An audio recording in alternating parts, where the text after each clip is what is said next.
So set up wide is great. So putting that stick through here now just to kind of, it gives you a quick visual to see how much your hips move in the backswing. This was your backswing voice. A bit of a slide there. You can see your right foot already sliding out.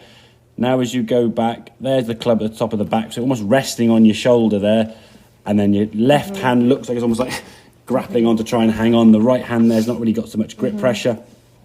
And trying to get back to the goal ball now be very, very different. Now, what you did in the pass from here was sort of fire the left hip towards target. You get very, very stuck. You look at the comparison of that one there now as you go back. So the first part of the swing, that stick's not really moving that much. And the club's going back nicely. Now the stick's obviously going to start moving as we turn the top of the backswing.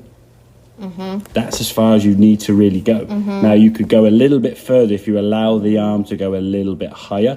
But if it puts a bit more stress on the right shoulder, don't need to. That's long enough for the 7-iron, okay? The good thing for me is that right foot now supporting the swing.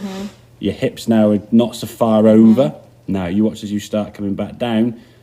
Okay, as you start the swing back down, you can see the impact there now, just before impact. That's the pleasing thing for me there, is the fact the hip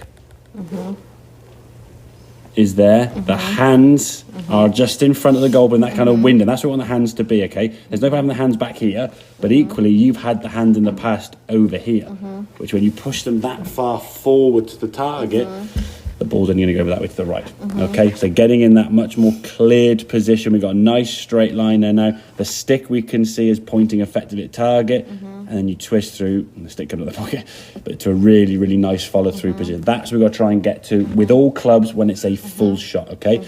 So we can get to that position, the hip can move that way, and you can see your arms now doing the movement they want to try and do all the time. So that movement's there. It's just, I think, when you get the driver in your hand now, you're going to want it a bit, hit it a bit harder, and then that left hip starts. What I will be doing right now at home. Yeah. I will be going in phases. I will just do the first part of the backswing. That's it. And I will be doing this like a lot. Then after that, I will be doing just that, exactly, So what you want to try and feel is when you're rotating, someone told me years ago, imagine you're sort of swinging a golf ball like a phone booth, very small kind of cubicle where, forget your arms, you're just going to be doing this, okay? So you're kind of rotating. What you tend to do was kind of this way and then slide and almost bump the wall. So your golf swing needs to become a little bit more, as you say, kind of rotational, both on the way back and on the way through.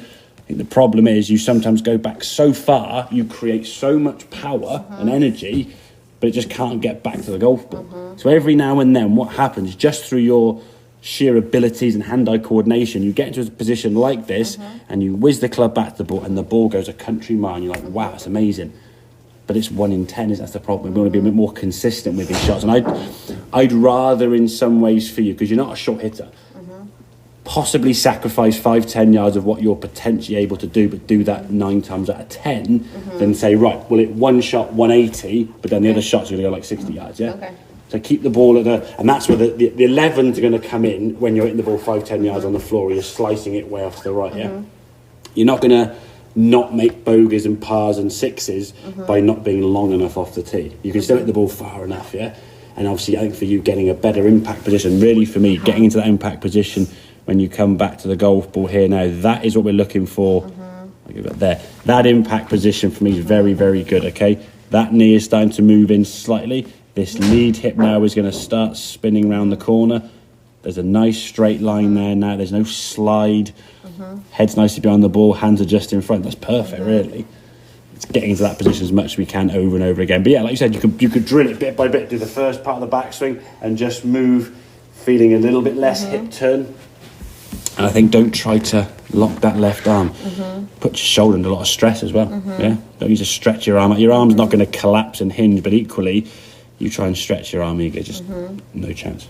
Okie dokie. Okay. Good stuff, right.